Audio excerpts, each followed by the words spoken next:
साईं बिस्मिल्लाहिर्रहमानिर्रहीम। अॼु आगा शाहबाज़ ख़ान मरहूम सिराज ख़ान जो फर्ज़ंद अचे थो पियो, जेको हिते PS 9 ते MP जी सीट ते बीठो आहे।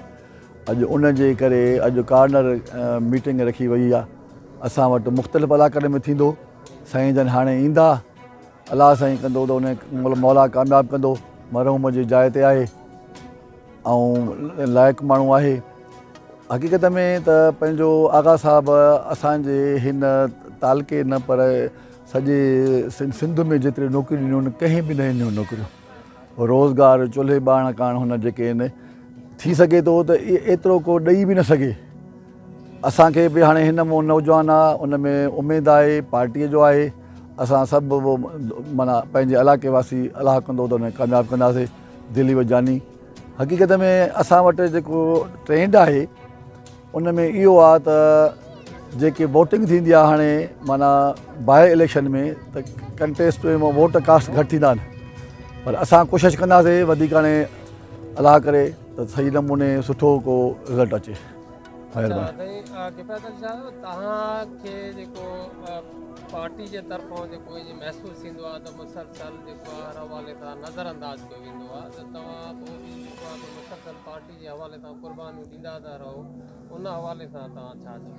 साईं असांजे लेवल ते आहे त पहिरियों जेको टकराव हुयो उन्हनि जो कमरन साहबनि जो ऐं आगा साहब वारनि जो, उन में विच में असां पंहिंजे ख़ानदानी लेवल ते, तव्हांखे त ख़बर आहे त असांजो ख़ानदान हिते पुराणे ज़माने में पंहिंजो हिन इलाइक़े में वधि में वधि असांजे वॾनि जी हलत चलत राज भाग माण्हुनि सां सुठो उथणु वेहणु हूंदो हुयो। पर असांखे ख़ासि तरह सां मूंखे जेको नुक़सानु पवंदो आहे उहो इहो जो सचो माण्हू जेको आहे न उहो कार्नर हूंदो आहे। ॿियो 2 माण्हू न रहाए सघंदो आहे, त हुन सां बि न ॾिठो ईंदो आहे न पूरी ईंदी आहे। जेका बि ॻाल्हि हूंदी सिधी कंदासीं, बाबा असां हा बीठा आहियूं त बीठा आहियूं। उसूल जे मुताबिक़ असां पंहिंजे हिसाब सां वेंदा आहियूं। असांखे आगा साहब खां इज़त आहे, पंहिंजे तालके जो वॾो हुयो, पर हुनखे का अहिड़ी का नाराज़गी थी सघे थी पई। पर असां पंहिंजे लेवल ते बाद में जेके बि इलेक्शन थियूं न, जॾहिं कमरन वारो इतिहाद थियो, असां बग़ैर कमरन साहबनि जे पंहिंजे ई लेवल ते, हुनजे पंहिंजे बिरादरी लेवल ते, ॿी लेवल ते असां हुन सां मदद में रहियासीं। पर कुदरती को मां चवां थो असांजा को सितारा न पिया मिलनि। मूंखे उनजो अफ़सोस आहे। माण्हू सचो हुयो, ईअं नथो चवां मां कॾहिं बि उनजो गिला कया, अलाह पनाह ॾे। बाद में बि कॾहिं बि मां हुनजे मुखालफ़त में बि न ॻाल्हायो आहे हिन महिल ताईं, त बाबा हे ॻाल्हि आहे, हे ॻाल्हि आहे। अच्छा साईं, तव्हां माज़ी में मदेजी टाउन जे चेयरमैनी जा जेके आहिनि दावेदार ऐं उमेदवार रहिया आहिनि, पर हिन वक़्त ताईं तव्हांखे मदेजी जी जेका टाउन जी चेयरमैनशिप आहे उहा हिन वक़्त ताईं मिली न सघी आहे। हिन वक़्तु तव्हांजो छा असां क़ुर्बानियूं ॾींदा आया आहियूं। ॿुधो हयाती त लाइ घड़ी आहे, हेॾी वॾी सभु उमिरि आहे, पर असां तव्हांखे ॾिसो त असां पंहिंजो दुरमोहन शाह जे कारण बि क़ुर्बानी ॾिनी आहे, अॻु में बि पोइ बि। असांखे अलाह साईं पंहिंजी इज़त कई आहे। तव्हां पाण सुञाणो था पिया असांखे, मेंबर हुजूं या न हुजूं, अलाह साईं पंहिंजी इज़त कई आहे। पंहिंजो सचाई सफ़ाई हलंदा आहियूं, जेको थी सघंदो आहे आवाम जी ख़िदमत कंदा आहियूं। जीअं वॾनि ख़िदमत कई, असां बि उहा ख़िदमत कंदा आहियूं। माज़ी में जॾहिं तव्हां चेयरमैनशिप जो जा कैंडिडेट हुयो त तव्हांखे विथड्रा करायो वियो हुयो, त कुझु तव्हां सां कमिटमेंट कई वई, उहा छा हुई, उन ते अमल थियो न थियो? इहो ॾुखियो सुवालु आहे, इन जे बारे में मां नथो चई सघां पियो। त तव्हांजा अहिड़ा ॾुखिया सुवाल न कयो साईं। सुठो माहौल आहे, अलाह करे असां पंहिंजे हुनजे उमेदवार जे इंतज़ार में आहियूं। वरी कंहिं टाइम में तव्हांखे को खोड़ ॻाल्हियूं ॿुधाईंदासीं।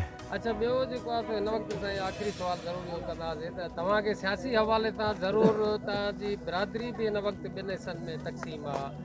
साईं दुरमोहन शाह बि दावेदार आहे पंहिंजे बिरादरीअ जे स्टेक होल्डर जी हैसियत में, तव्हां बि त उन हवाले सां बि तव्हांखे थोरो नुक़सानु आहे। साईं असांजे लेवल ते त का अहिड़ी शइ न आहे, पर साईं जो जेको बि आहे मुंहिंजे हाणे बि हुन खां रिस्पेक्ट आहे, मूंखे हुनजे बारे में न चवंदुमि। हाणे 2 टर्म थियो आहे, अलाह ख़ैर करे 3 में बि हुनजो प्रोग्राम कोन बीहे। असांजी उमिरि लाइ छा, पर असां कंहिं महिरबान हिकिड़ो हुयो जंहिं मूंखे एतिरो चयो जो मां हिन दफ़े मां वेहण जो मुंहिंजो प्रोग्राम ई न हुयो, पर पोइ अहिड़ो मजबूरी थी पई जो मां उनखे न करे सघियुमि। हिन वक़्तु तव्हांजी जेका उमिरि आहे उहा बि काफ़ी गुज़री चुकी आहे। तव्हां मुसलसल क़ुर्बानी ॾींदा आया हो, अञा बि लॻे ईअं थो त तव्हांजी ज़िंदगीअ में क़ुर्बानी थी सघे थो मे बी अलाह ख़ैर अच्छा आगा शहबाज़ खान जे हवाले सां तव्हां महिरबानी करे थोरो शहरनि खे अपील कंदो, उन जे हवाले सां कारगर गॾिजाणी आहे त मधेजी वासियुनि खे वोट जे हवाले सां असां इहो ई चवंदासीं त हे नौजवान आहे, हिन में काफ़ी उमेद आहिनि ऐं त कामयाबु थी करे हे पंहिंजे इलाइक़े जो पार्टी जे लेवल ते बि हिनखे टिकट मिलियल आहे, अलाह कंदो त सुठा कम कंदो। असां सभिनी खे हिकिड़ी अपील आहे त मां तव्हांखे अॻु में अर्ज़ु कयुमि त हाणे जेको आहे बाए इलेक्शन में वोटिंग घटि थींदी आहे, दिलचस्पी घटि हूंदी आहे, घणो मुक़ाबिलो हूंदो आहे न, पोइ हर कोई ॿार बच्चा ॿिया टिया कढी। हाणे बि असांजी अपील इहा ई अथनि, माना ॻोठ वारनि खे, पाड़े वारनि खे, जिते बि विया आहियूं असां, मां त ख़ासि करे इहो ई चयो आहे त अदा कोशिशि कयो त अॻे खां वधीक वोट थियनि, सुठे मार्जन सां खटे ख़ुदा ताला।